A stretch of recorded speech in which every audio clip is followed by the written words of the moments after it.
हाय पिलामाने welcome back to this channel. पिलामाने आज आमे क्लास रे आलोचना करिबा तमर इंग्लिश बहिर non detail text chapter a grain as big as a hen's egg.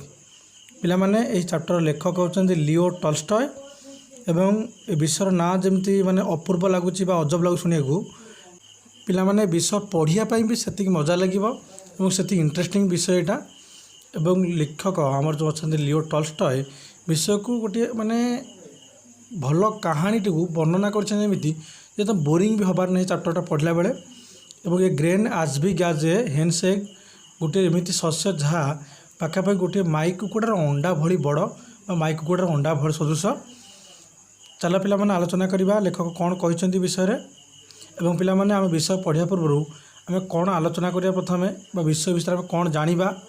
पिलामाने मु सबले कहि जेतेबेले मो क्लास कर पाखरे नोटबुक और पेन रख मु जो भी कष्ट शब्द ओडिया कहबी एवं जहाँ भी पारा पढ़ी जहाँ लाइन भी पढ़ी ओडिया अनुवाद देवी ताकू नोट रख मोर एटा पिलामाने तुम स्पेशल रिक्वेस्ट। आई थिंक पिलामाने नोटबुक आनिकी नोट करूथिबो एवं पिलामाने विषय कौन आलोचना करबा विषय भितर एबाउट द चैप्टर माने विषय कौन कहूँ से विषय में बुझा भल से इंट्रोडक्शन द पोएट माने कवि विषय जानिबा लेखक विषय जानिबा। Theme about the chapter theme अर्थ पिला माने कौन प्रमुख कथा वस्तु बा टोटल चैप्टर हिंटा कौन दौची थेम एबाउट द चैप्टर आम जानिबा। Stanza wise word note stanza wise कष्ट शब्द मुझे कही पिला माने लाइन लाइन जहाँ भी पढ़ी रीडिंग करी ओडिया अनुवाद देवा पूर्व कष्ट शब्द ओडिया कहि। Stanza wise explanation stanza wise रो पिला माने ओडिया अनुवाद तुम वर्णना करी with Odia and English language.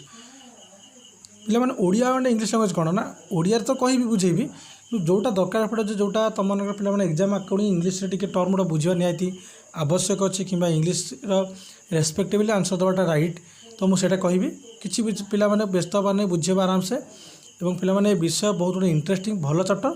चल आरंभ करवा समय बर्बाद करवानी बोरिंग लगे तुम मानक चल आरंभ करवा। Every day you eat rice and chapati पिला माने चपाती एक प्रकार खाद्य राइस आम मैंने जो भात खाऊे प्रतिदिन आम भात और चपाती खाऊे रुटी जहाँ भी खाऊे।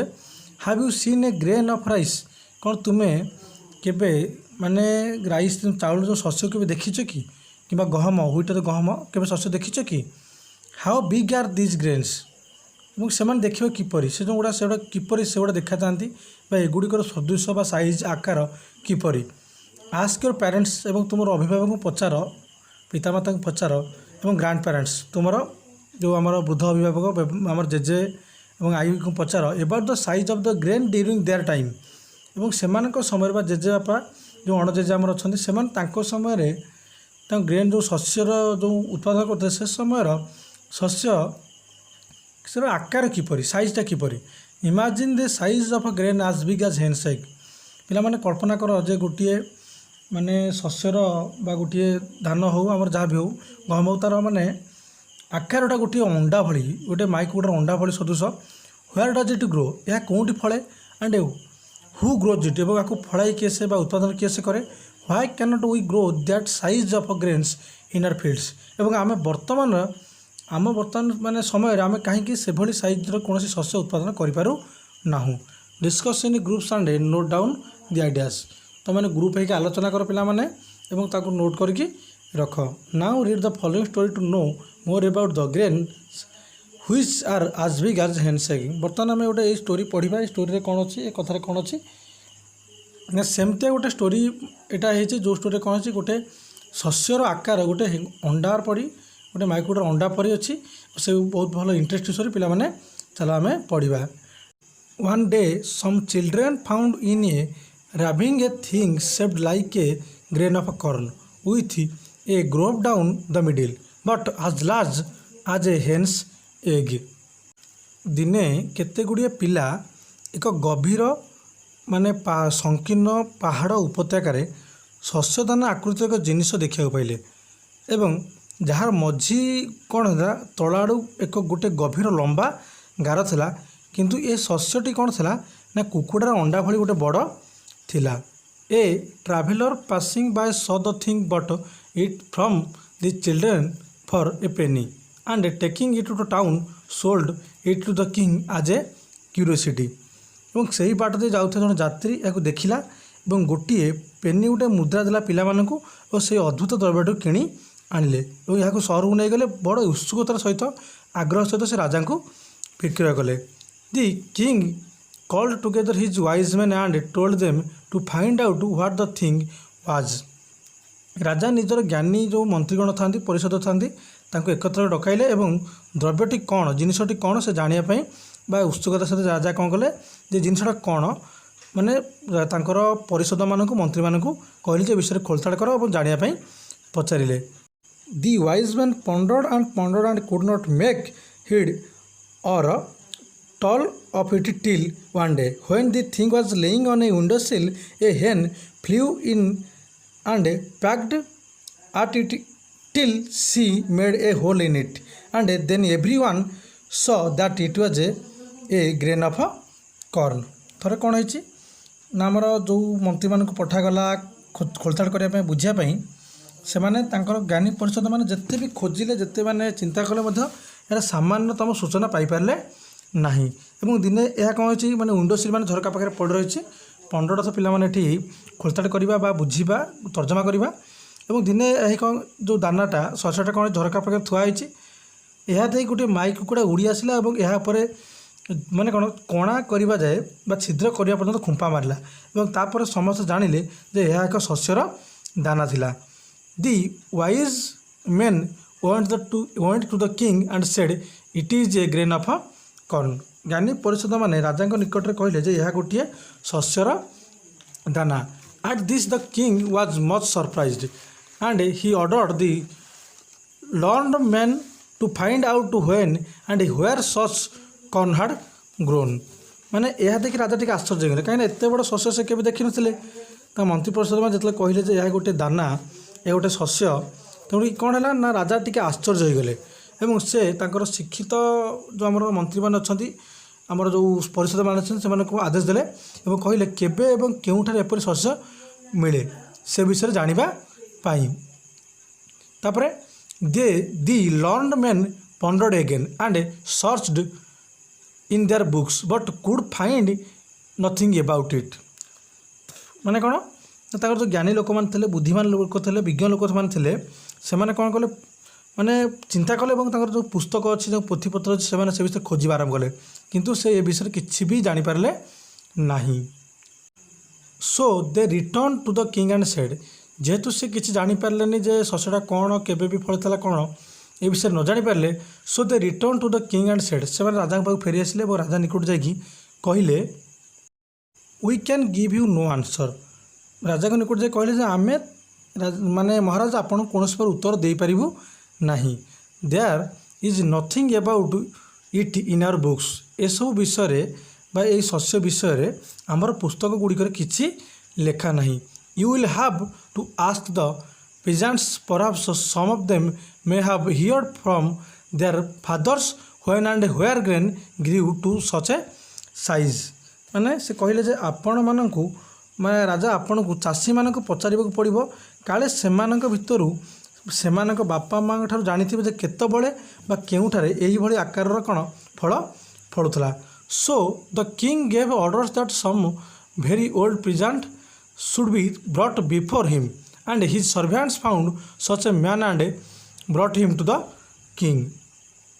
ତେଣୁ ରାଜା ଆଦେଶ ଦେଲେ ଯେ କେତେଜଣ ଅତି ବୃଦ୍ଧ କୃଷକଙ୍କୁ ଧରାଗଲା ଏବଂ ତାଙ୍କ ସମ୍ମୁଖକୁ ଧରାଯାଉ ଏବଂ ତାଙ୍କ ସମ୍ମୁଖକୁ ଅଣାଯାଉ ଏବଂ ତାଙ୍କୁ ଭୃତ୍ୟମାନେ ଏଭଳି ଜଣେ ବୃଦ୍ଧଙ୍କୁ ଆଣିକି ଆସିଲେ। ତାଙ୍କର ଯେଉଁ ଚାକରମାନେ ଥିଲେ ସେମାନେ ଗୋଟେ ଭଲ ବା ମାନେ ଅତି ବୟସ୍କ ଗୋଟେ ମାନେ ବୃଦ୍ଧଙ୍କୁ ଆଣିକି ଆସିଲେ। Old and bent. ସେ ବଙ୍କା ଥିଲେ ଏବଂ ମାନେ ବୃଦ୍ଧ ଥିଲେ। ଆସି pale and toothless. He just managed with the help of to totter into the king's presence. ମାନେ ବୃଦ୍ଧ ଝୁଙ୍କି ପଡ଼ିଥିବା ପିଲାମାନେ ଟିକେ ଆସେ ମାନେ ଟିକେ ରହି ପଡ଼ିବା ଟିକେ ପାଉଁଶିଆ ମଳିନ ରଙ୍ଗ ଧରି ଅସୁସ୍ଥ ଥିଲା ବ୍ୟକ୍ତିଟି ମାନେ ପାକୁଆ ରଙ୍ଗର ଯେଉଁ ପାକୁଆ ପାଟି ଦାନ୍ତ ସବୁ ଝଡ଼ିଯାଇଛି ବୃଦ୍ଧଟି ଆଶାବାଡ଼ି ସାହାଯ୍ୟରେ ଏପଟ ସେପଟ ପାଦ ପକାଇ ଚାଲି ଚାଲି ରାଜାଙ୍କ ପାଖକୁ ଆସିଲା। ମାନେ ସେ ଯେଉଁ ଗୋଟେ ବୁଢ଼ାଟାକୁ ଧରିକି ଆଣିକି ଆସିଲେ ସେ ବୁଢ଼ାଟା କ'ଣ ହେଉଛି ମାନେ ସେ ଚାଲିପାରୁନି ତା ଦାନ୍ତ ସବୁ ଝଡ଼ିଯାଇଛି ତାକୁ ଧରିକି ଆଣିଛନ୍ତି। The king showed him the grain but the old man could hardly see it. He took it however and left it with his hands. The king questioned him saying, ରାଜା ବୃଦ୍ଧଙ୍କୁ ତା ଯେଉଁ ଶସ୍ୟଟି ଦେଖେଇଲେ କହିଲେ ଯେ କିନ୍ତୁ ସେ ବହୁତ କଷ୍ଟରେ ଦେଖିପାରିଲା। ରାଜା ଯେହେତୁ ଦେଖେଇଲେ ବି ଶସ୍ୟଟିକୁ, କିନ୍ତୁ ସେ ବୁଢ଼ା ଟିକେ ମାନେ ଦେଖିପାରିନଥାଏ, ତା ଆଖି ମଧ୍ୟ କ'ଣ ଟିକେ ପାୱାର କମ୍ ଥାଏ ବା ତାକୁ ଟିକେ କମ୍ ଦେଖାଯାଉଥାଏ। ଶସ୍ୟଟିକୁ ହାତ ଧରି ଅନୁମାନ କରିବାକୁ ଲାଗିଲେ। ରାଜା ତାଙ୍କୁ ପଚାରିଲେ, କ'ଣ ତୁମେ କହିପାରିବ କି? Can you tell us old man where such grain as this grew? Have you ever bought such corn or sown such in your fields? ଏଠି ରାଜା ପଚାରୁଛନ୍ତି, କ'ଣ ବୁଢ଼ା ଲୋକଙ୍କୁ ପଚାରୁଛନ୍ତି, କାହିଁକିନା ସେ ଯେହେତୁ ବୟସ୍କ ବୃଦ୍ଧ, ତାଙ୍କୁ ରାଜା ପଚାରୁଛନ୍ତି ଯେ କ'ଣ ତୁମେ କେବେ ବି ଏପରି ଶସ୍ୟ ଜାଣିଛ ବା ତୁମର କେବେ ବି କ୍ଷେତରେ ଏଭଳି ଫଳ ଫଳାଇଛ କି? The old man was so deaf that he could hardly hear what the king said and only understood with great difficulty. ସେ ବୃଦ୍ଧ ଜଣକ ଟିକେ କାଲ ଥିଲା ଏବଂ ଟିକେ କାଲ ଥିଲା ଯେ ରାଜା କ'ଣ କହୁଥିଲେ ସେ ପ୍ରାୟ ଶୁଣିପାରୁ ନଥିଲା ଏବଂ ଅତି କଷ୍ଟରେ ବୁଝିପାରୁଥିଲା।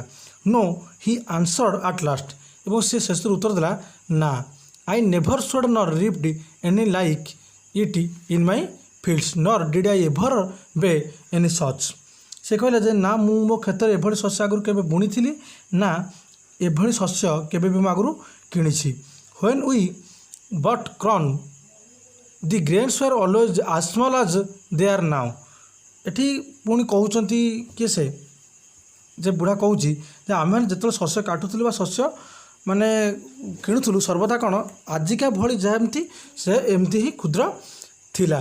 କିନ୍ତୁ but you might ask my father, he may have heard where such grain grow. ମାନେ ଏଠି ବୟସ୍କ ଲୋକଙ୍କୁ ପଚାରୁଛି, ତୁମେ କ'ଣ କର ନା ତୁମେ ମୋ ବାପାଙ୍କୁ ପଚାରିପାର, ବୋଧହୁଏ ସେ କ'ଣ କରିଥିବେ ମାନେ ତାଙ୍କ ଶସ୍ୟରେ ବା ତାଙ୍କ ବିଲରେ ଏଭଳି ଶସ୍ୟ ହୁଏତ ସେ ଫଳେଇଥିବେ ବା ଜାଣିଥିବେ। So the king sent for the old man's father and he was found and brought before the king. ତେଣୁ ରାଜା ବୃଦ୍ଧର ବାପାଙ୍କୁ ଡକାଇଲେ ଓ ତାଙ୍କୁ ରାଜାଙ୍କ ଆଗକୁ ଆଣି ଠିଆ କରାଗଲା। ହି କେମ୍ walking with one crouch. Crouch ତ ପିଲାମାନେ କ'ଣ ଆଶାବାଡ଼ି, ସେ ଗୋଟିଏ ଆଶାବାଡ଼ି ସାହାଯ୍ୟରେ ଚାଲିକି ଆସିଲେ। The king showed him the grain and the old peasant who was still able to see took a good look at it and the king asked him।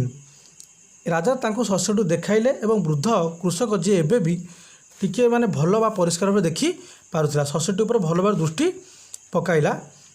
ଏବଂ ରାଜା ତାଙ୍କୁ ପଚାରୁଛନ୍ତି, ସେ ବୃଦ୍ଧ ଲୋକର ବାପାକୁ ରାଜା ପଚାରୁଛନ୍ତି, can you not tell us old man where corn like this used to grow? Have you ever bought any like it or sown any in your field?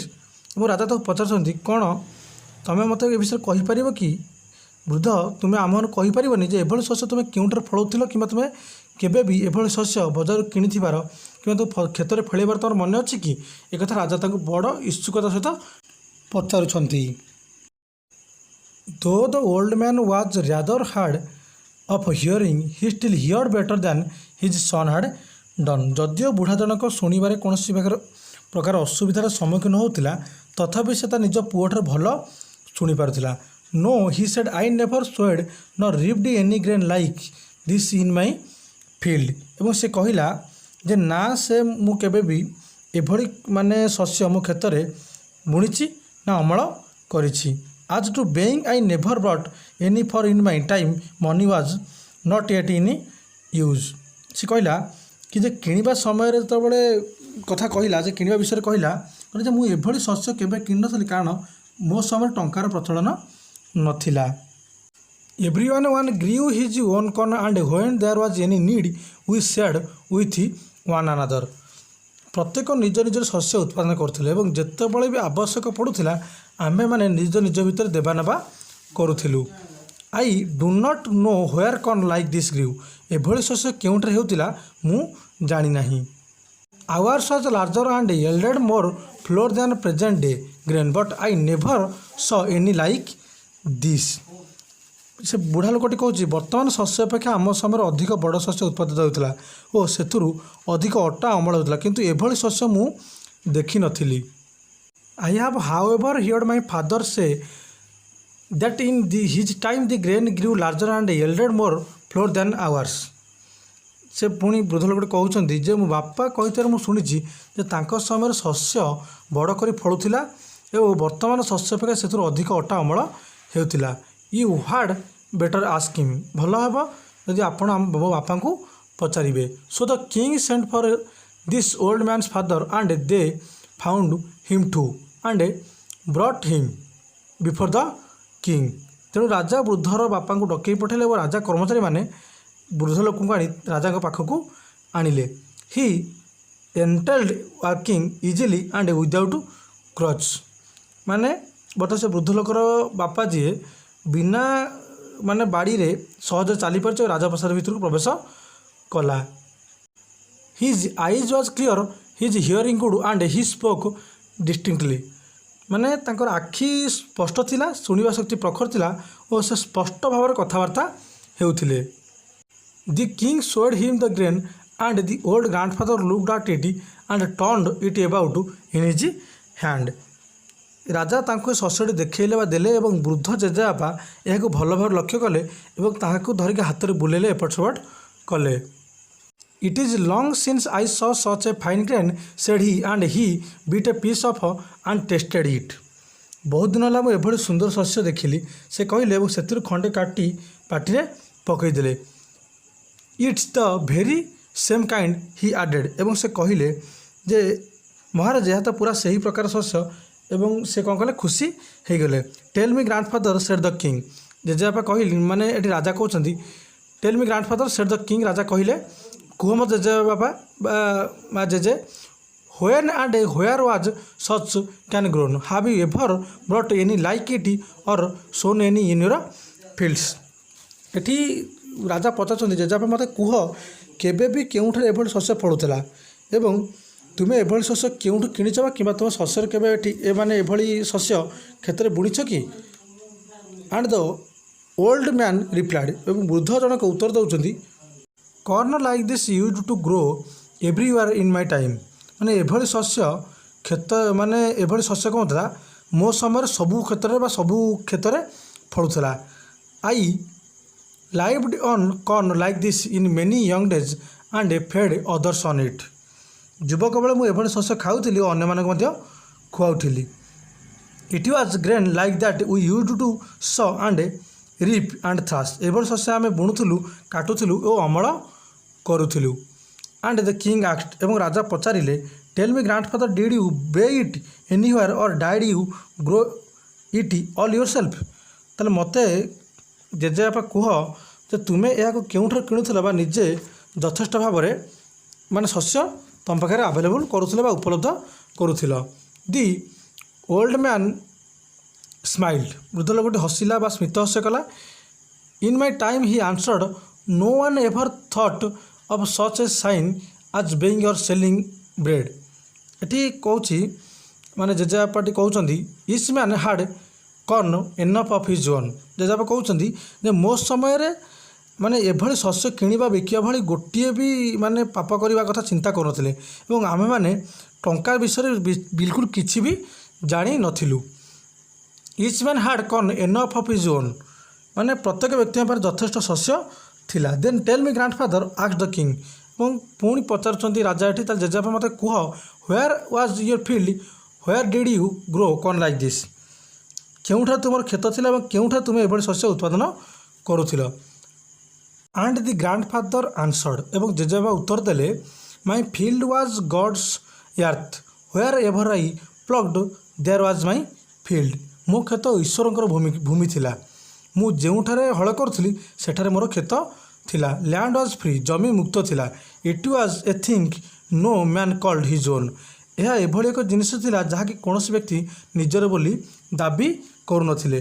Labour was the only thing men called their own, ଶ୍ରମ ହିଁ ଏକମାତ୍ର ଜିନିଷ ଥିଲା ଯାହାକୁ ଲୋକମାନେ ନିଜର ବୋଲି କହୁଥିଲେ। Answer me two more question said the king, ମୋତେ ଆଉ ଦୁଇଟି ପ୍ରଶ୍ନର ଉତ୍ତର ଦିଅ, ରାଜା ଏକଥା ବୃଦ୍ଧଙ୍କୁ ଗୁହାରି କଲେ ବା ରିକ୍ୱେଷ୍ଟ କଲେ। The first is why did the earth bear such grain then and has କିଜ୍ ଟୁ ଡୁ ସୋ ନାଓ, ପ୍ରଥମ ପ୍ରଶ୍ନଟି ହେଉଛି ପୃଥିବୀ କାହିଁକି ଅତୀତରେ ଏଭଳି ବିରାଟ ଶସ୍ୟ ଉତ୍ପାଦନ କରୁଥିଲା, ଏଭଳି ଶସ୍ୟ ଏବେ କାହିଁକି ବନ୍ଦ କରିଦେଇଛି। And the second is why your grandson walks with two crutch your son with one and you yourself with none. एवं द्वितीय प्रश्न होची आपणकर नाती कहीं दुईटी आशावाड़ी सहज चलुची, तुमर पुओ गोटे आशावाड़ी सहज चलुची एवं तुमे बिना कौन आशावाड़ी एत बाट चलिकी आसीपारुछ। योर आईज आर राइट, तुम आखि बहुत भल अच्छी। योर टीथ साउंड, तुम दांत भल अच्छी। And your speech clear and pleasant to the ear. How have this things come about, से मैंने एक कहते जो दांत सब तुम भल अच्छी, तुम कथा भी परिष्कार कौच एवं एभली सब जिनिस कहीं वृद्ध माने and the old man answered the king. वृद्ध उत्तर देले कहले महाराज these things are so because men have ceased to live by their own labour and have taken to depending on the labour of others. माने एठी बुद्ध लोक उत्तर देउछन राजा कथार कहउछंती जे एसबु जिनिस एपरि हेबार कारण होउछि निज श्रम उपर उत्पादन करबा छाड़ी देइछंती। माने लोक माने एबे कोन करछंती ना निज श्रम बा निज परिश्रम उत्पादन करबा छाड़ी देइछंती ओ अन्य मानक परिश्रम उपरे निर्भर करबा आरंभ कर देइछि। In the old time they lived according to God's law. एवं अतीतर कौन होता से ईश्वर नियम रे चलुथिले। They had what was their own and coveted not what other had produced. सेमानक पाखे निजस्व द्रव्य था सेतबेले एवं अन्य माने जहाँ उत्पादन करते ताहा प्रति आशा रखु नथिले।